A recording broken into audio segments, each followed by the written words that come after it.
Threat level escalating. Speed is now critical. What the hell happened? You're looking at the moment of their extinction. You see extinction. I see transformation. Dimensional control is mine. All right, you eight-legged freak. Bring it.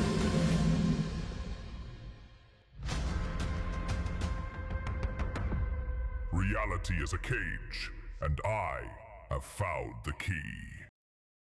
So that was a new teaser trailer. I really hope you guys enjoyed it, and I'd love to hear what you guys think, so make sure to leave your thoughts in the comments below. I know you guys have been eagerly waiting to get your hands on the demo, and I'm super close to being finished with it. Check out this awesome custom meme that someone left on the itch page. This literally made my day, and whoever you are awesome. But I've now reached a major milestone in that all of the code is now fully finished for the game, and so now I'm just working on finishing the levels and the environments. But I'm super excited for you guys to get your hands on it, and I can't wait to get your valuable feedback. This video is going to be a real treat, I think, so I'm excited to show you guys all the new things that I've added. But real quick, before we dive in, if by the end of this video you're excited for the game, please go wishlist Paradox Patrol over on Steam so you can be ready for whenever the demo drops, and help me get this video out there by sharing it with your friends. We're so close to reaching 2,000 subscribers, so if this video can get us there, that would be awesome. And lastly, if you want to see this project become a full game and you want to show your support, while at the same time receiving some awesome benefits, please consider becoming a patron. On top of being able to play the latest builds of the game, members will also have all of this to look forward to.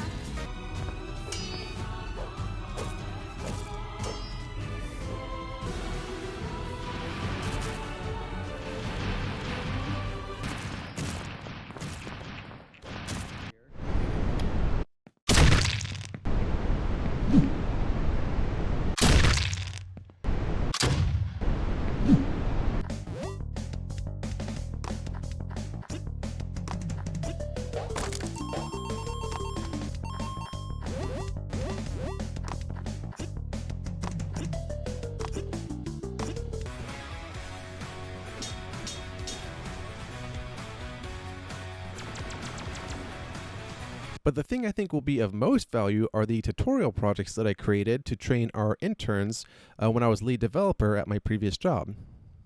I'm really proud of these projects because I created them in a way where they're both easy to follow and also rewarding to complete. And for all these assets, I plan on selling them on the Fab Marketplace eventually, but if you sign up now, you're going to be saving a ton of money compared to actually buying them off the marketplace. As a solo indie dev, it can be incredibly hard to get yourself out there, as well as fund large projects all by yourself. But even if you can't support me in that way, simply liking this video and subscribing would mean a whole lot. Alright, with that said, let's hop into it. So as some of my subscribers probably noticed, all of the characters are now fully voiced. Before, Conway was this kind of hardened, no-nonsense character who was simply there to kick ass and take names, but now he's more of a wisecracker and a rookie Paradox Patrol officer instead of a veteran. Well, now that's a face only a mother could love. Prevented my sensors from detecting it. You're getting real good at telling me things after they try to kill me. Prepare to witness true evolution. Only thing I'm witnessing is another cleanup job. I think this works really good for his character development, and at this point in the game, he's only on his 4th mission, so he's still like getting the training wheels taken off and learning the ropes, so he'll get to learn everything about this universe alongside the player. What is this? Next, I've finally implemented the thing I've been most excited for, and it's what's on the thumbnail of this video, and that is giving Conway the ability to wield paradox powers. From the moment I conceptualized the game, I knew that I wanted him to have paradox powers, but with introducing such a complex mechanic, there's a million questions that needed answering first. The first question that I needed to answer about the paradox powers is what powers it, and how does the player go about acquiring it? And for that, I'm going to let Theo explain. Well, that's new. Theo, you seeing this? Fascinating. Conway, those appear to be paradoxium crystals. Paradoxium? That sounds made up. It's a rare crystalline formation that only occurs in areas of intense paradox activity. Think of them as reality's scar tissue. Comforting. Are they dangerous? Not in their current state. If I can analyze enough samples, I might be able to help you harness their paradox manipulating properties. So as Theo explained, paradoxium is energy that's gathered from crystals that form near powerful paradoxes, and this is the energy source that powers Conway's abilities. Once you've unlocked the ability, there's no need to collect any more crystals, and it's going to recharge on its own over time. To execute a dimension trap, what you do is you hold down the charge button, and once you've built up enough charge, Conway will shoot out a powerful energy wave in all directions. Anything that gets caught within that wave will get trapped into the second dimension. And this links for so many cool gameplay possibilities. For one, if you time it just right, you can completely negate an incoming attack and leave the enemy temporarily vulnerable. It can also be used for crowd control, so if you're getting swarmed, executing a dimension trap can help you get some distance between you and the enemies. The uses for dimension trap don't just end with combat though, and you'll be able to use it on the environment as well. By dimension trapping objects, they'll straighten out and align with the second dimension, which will create platforms that you can use to reach new areas. But with such a powerful ability, there are some drawbacks that you'll need to be aware of. For one, not all objects are equally as easy to trap. Smaller objects and weaker enemies can be trapped with one charge, whereas larger objects and stronger enemies may require 2 or even 3 charges to trap. But lastly, and most importantly, what in-universe reason does Conway have to use these powers? And if the paradox is so strong, what's keeping Conway from being torn apart whenever he uses them? And for that, I'll let Theo explain again. Isn't that against protocol? Limited use is authorized for field officers. Don't worry, your suit has a paradox governor installed. A governor? Like on those rental speeders that cap out at 30? Exactly, except instead of preventing you from breaking the speed limit, it prevents you from getting torn apart by raw dimensional energy. Also stops officers from going rogue. Great. So I get diet paradox powers. What's next? Decaf time travel? On the paradoxium gauge, the governor is represented as a section that covers the right side of the gauge. The gauge actually holds 4 charges, but to protect Conway, the governor limits you to only using 3 charges.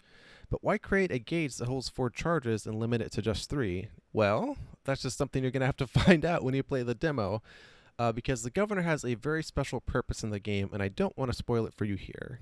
I can't wait to expand the system further, and if you think this is a cool ability, just wait until you see what I have planned for the full game.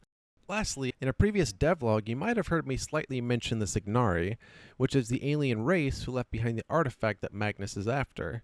The Signari left behind more than ruins. They left possibilities. Doors that were never meant to stay closed. Before, the Signari was just a bit of lore that I created to add to the sense of a larger universe, but now you'll get to explore the ruins and try to figure out what exactly happened to them and why they went extinct. I've added in 2 new sections to the map, and one of them is the biggest by far in the entire level, and I've put a lot of thought into the lore of the universe, and I think these areas are going to be pretty special, and I really don't want to spoil those either, so I may only show a few quick snippets in the video. I want to give a shout out to the people whose feedback made it into the game. First, I want to thank the user Rimmer698, who suggested adding in some kind of visual indicator for when the player gets trapped into the second dimension. I thought that your idea of having lines on the ground was a good solution, so I added it into the game, and I think it works great without being too distracting. For anyone who wants a little more context to this, give devlog number 2 a watch. Next, I'd like to thank efig06, who suggested adding idle animations to the characters in the dialogue screen, and I definitely agreed that it needed something to make the characters feel a little more alive, so I also added that into the game, and thanks a lot for your feedback. And lastly, I'd like to thank David J3048, who suggested having some kind of auto toggle on the aiming plane. Without your comment, I probably wouldn't have added in the 3 additional aiming modes into the game, so thanks a lot for your feedback. I also think this is a good opportunity to address some of the criticism of the first video.